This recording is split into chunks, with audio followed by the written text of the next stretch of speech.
Bruce, I don't generally start out with this kind of remark because people say, oh, she says that to everybody, but I do have to say to you that I have been a fan of yours for a long time, and I am just thrilled to have a chance to meet you and talk with you. Well, that's nice.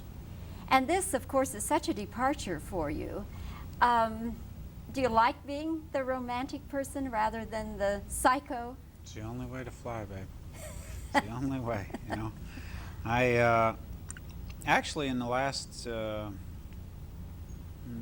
8 years, with the exception of, say, Black Sunday and the Cowboys, which was like 9 years ago, I really haven't played psychos. It's the stigmatism of the early television years and the early bike films and the acid films that put me in that kind of genre, and I never really could beat it, because then when I came back with, you know, like a thing like Black Sunday where you're trying to blow up the Super Bowl, you know, it doesn't help help the image. But this is hopefully now kind of a new beginning. I think it's interesting because the last image, I haven't been in a movie now in 3 years. This will be the first time I've been in a theater in 3 years.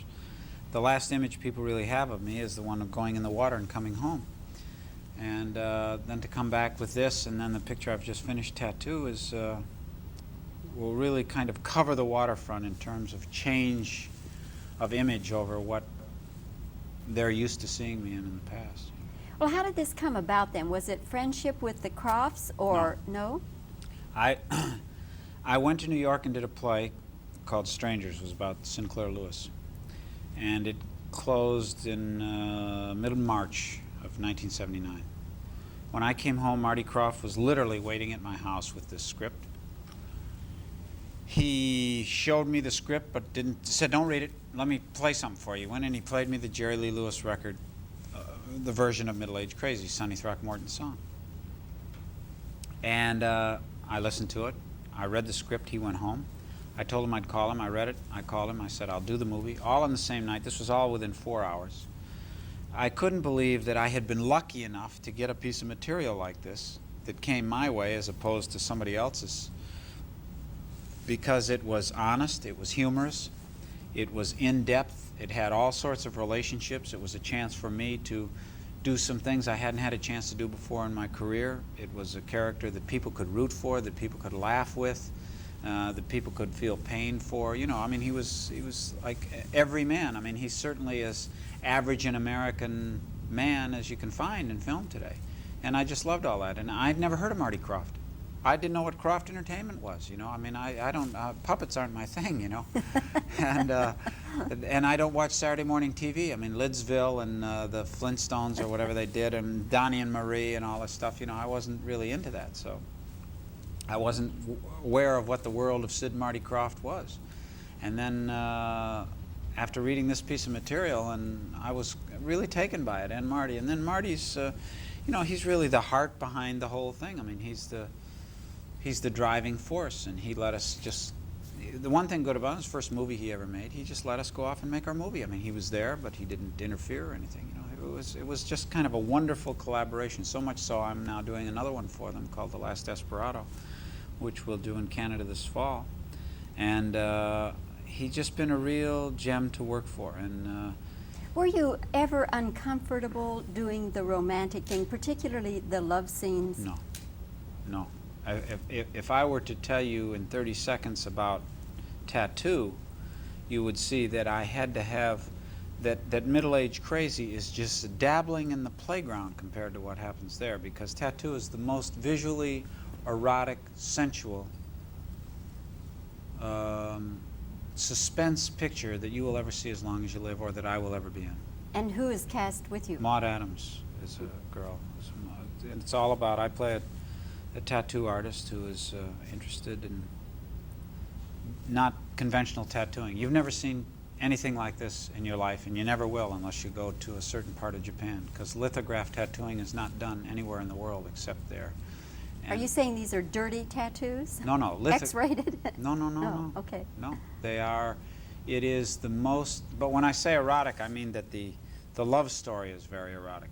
I mean, it's an R-rated picture. I mean, and it would be PG if it wasn't for anything. There's nothing that could offend anybody in the world, but every single person in an American audience will be absolutely captivated by what they see, because you have never seen anything like this. It's not special effects or anything like that. It is just a man and a woman from here to here with a tattoo that is one picture. It's not a bunch of tattoos. It's not Illustrated Man. It's nothing like you've ever seen. It is one theme on her body and one theme on my body. And those two bodies become one. And it's how that happens. And it's just something that you will have never seen. You take the top Vogue model in the world and the top tattoo artist in the world, and you do a love story about them. You realize that her world is the false world and his world is the honest world of real art, and the fashion is not real art. It's just fashion. When will that be out? February. And Middle Age Crazy was, was really the first time I've ever had a love scene in a movie. Was the beginning of this movie with Anne Margaret in the bed. The only other time I ever kissed a girl in a movie was in Gatsby with Karen Black, and then I broke her nose.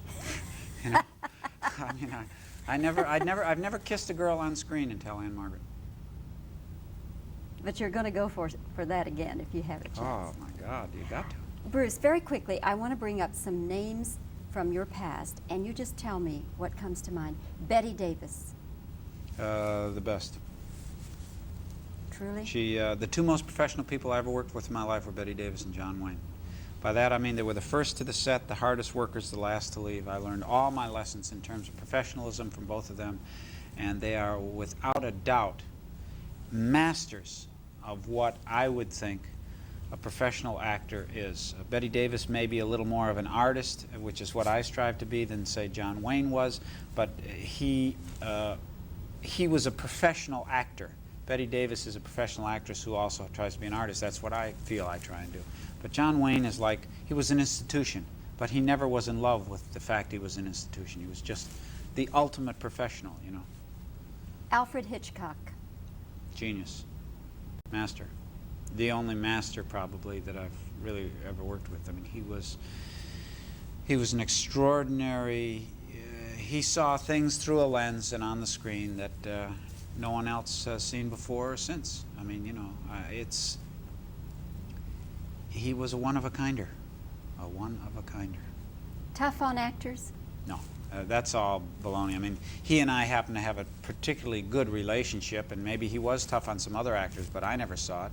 Although he used to be quoted as saying that actors should be, our cattle and so forth and so on. He never said they're cattle. He said they should be treated like cattle. He never said that they were cattle, you know. But he was something. The best thing about Hitchcock is his setups were the toughest setups of anybody you'll ever work with the exception of the fact that within that setup you had more freedom than with any other director I've ever worked with the exception of maybe Hal Ashby. I mean, he was just incredibly, he just wanted to be entertained, Hitch. He wanted you to make, the frame was like this and the shot was like this, he knew what the shot was supposed to say, then he just wanted you to entertain him. And if you weren't entertaining, he shot it until you were. And if you wanted to do it again, this is where you could be tough on actors. If you wanted to do it again, like for example, once Karen Black said, well, I didn't feel quite right, I'd like another one. He said, fine, Karen, go ahead. So we went ahead and she did it again. And he said, thank you. And she says, oh, I feel much better. And he said, Hitch said, all right, now we'll move over here. And they started to move the camera, and she said, but wait a second, Mr. Hitchcock, you never turned the switch on. He says, no, Karen. He said, I got the shot I want in the first take. You said you wanted another one, so I gave you one. I didn't need to film it. Wonderful. Bruce, I could sit here all day talking with you. Thank you so much. Well, thank you. Enjoyed meeting you. Okay.